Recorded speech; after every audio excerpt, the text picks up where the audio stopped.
अस्सलाम वालेकुम व्यूअर्स। आज की इस वीडियो का टॉपिक है rules of debit and credit. Debit means the left side and credit means the right side.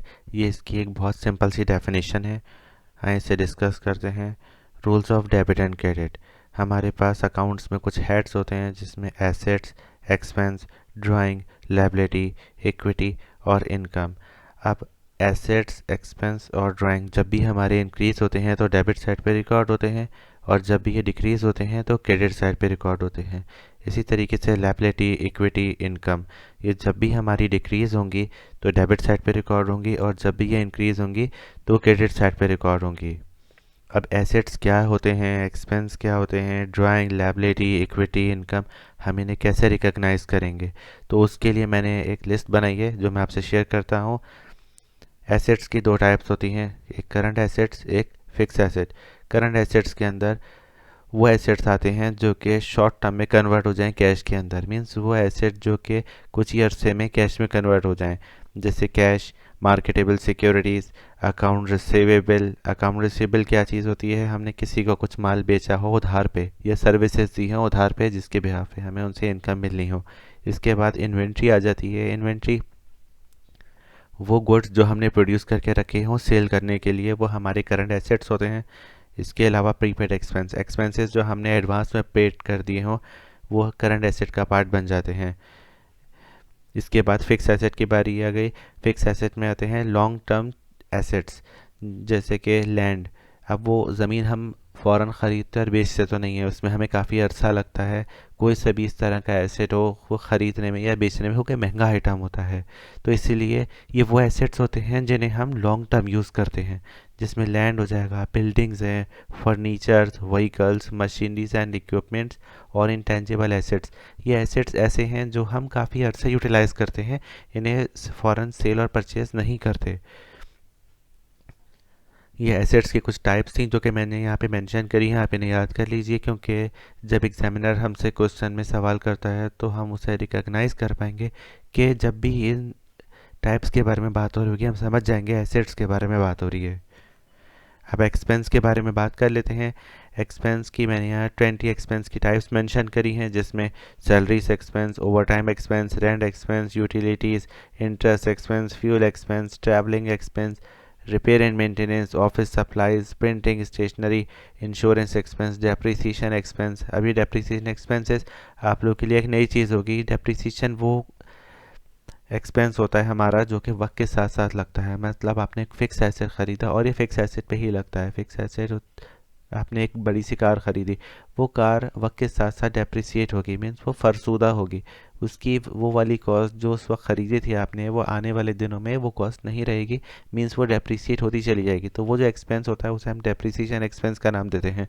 इसके अलावा advertising expense, commission expense, legal fees expense, travelling expense, training expense, bank charges, interest expense, security expense, cleaning expense, ये सारे expenses हैं। जब भी examiner हमसे इन types के बारे में बात करेंगे तो हम समझ जाएंगे कि एक्सपेंस के बारे में बात हो रही है। इसके बाद equity, owner equity, share capital, paid up capital, retain earning, current asset, current year profit, drawings, reserve and surplus. ये सारी चीज़ें हमारी इक्विटी होती हैं। जब भी इनके बारे में बात होगी तो हमें पता चल जाएगा कि इक्विटी के बारे में बात हो रही है, कैपिटल के बारे में बात हो रही है। इसके बाद है लाइबिलिटीज़। लाइबिलिटीज़ की 12 टाइप्स मैंने मेंशन करी हैं, जिसमें account payable, accrued expense, salaries payable, rent payable, utilities bill payable, tax payable, sales tax payable, bank loan, long term loan, lease, unearn revenue और इंटरेस्ट पेबल। अब अकाउंट्स पेबल हमारे पास वो लाइबिलिटी होती है जो कि हमने किसी से कुछ सामान ख़रीदा हो या किसी से हमने सर्विसेज ली हो जिसके बिहाफ पे हमें उसे पैसे देने हो। इसके बाद अक्रूड एक्सपेंसेस, वो एक्सपेंसेस होते हैं जो कि हमारे एक टाइम पीरियड होता है जब तक वो एक्सपेंस रहता है। मीन्स हमारा पूरा महीने का एक बिल आया जो कि एक पूरे महीने का बिल था, लेकिन हमने उसे टाइमली पे नहीं करा, जो कि हमारा अब वो लाइबिलिटी बन गया, वो एक्सपेंस लाइबिलिटी में कन्वर्ट हो गया। मीन्स टाइमली आपने उसे पे नहीं किया तो वो आपका एक्सपेंस आपकी लाइबिलिटी में कन्वर्ट हो गया। अक्रूड्स का मतलब होता है पेबिल। अब अक्रूड एक्सपेंस के साथ होगा तो पेबिल है, अक्रूड इनकम के साथ होगा तो रिसीवेबल है। इसीलिए अक्रूड जब भी वर्ड आ जाएगा मीन्स लाइबिलिटी है।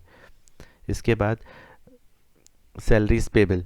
सैलरीज पेबल नॉर्मल जो सैलरीज पूरे महीने काम होता है उनकी जो सैलरीज बनती है वो पेबल होती हैं। जब तक सैलरीज एक्सपेंस है, मीन्स आपने पूरे महीने काम कराया, आपका सैलरीज एक्सपेंस रहा, अब आपने उन्हें टाइमली पेमेंट नहीं दी, जो कि आपका एक्सपेंस आपकी लायबिलिटी में कन्वर्ट हो गया, अब आपका वो पेबल है। इसी तरीके से rent payable, utilities payable, tax payable, sales tax, bank loan, long term loan, lease liability, unearn revenue. Unearn revenue एक नई चीज़ है जिसमें आपने किसी से पैसे रिसीव कर लिए और आपने उसको उसके बदले पैसे, आपने उसके बदले ना सर्विस प्रोवाइड करी ना कुछ गुड्स दिए। तो जब तक आपने उनको सर्विस या गुड्स प्रोवाइड नहीं करे तब तक वो आपकी लाइबिलिटी है, और वो आपकी लाइबिलिटी रहेगी जब तक आप उनको गुड्स या सर्विसेज प्रोवाइड ना कर दो। इसके बाद आता है इंटरेस्ट पेबल। अब इनकम के बारे में बात कर लेते हैं। इनकम हमारी 8 टाइप्स मैंने यहाँ मेंशन करी हैं, जिसमें sales revenue, service revenue, commission income, interest income, rent income, dividend income, export sales और gain on sales. Sales revenue, हमने कोई चीज़ बेची उधार पे जिसके बिहाफ पे हमें पैसे मिले हों।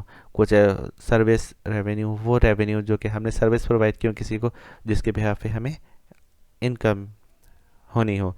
इसके अलावा कमीशन है। कमीशन, आपने किसी को किसी की प्रॉपर्टी सेल करवाई जिसके बिहाफ है आपको अमाउंट मिलना हो, तो वो आपकी इनकम में आ जाता है।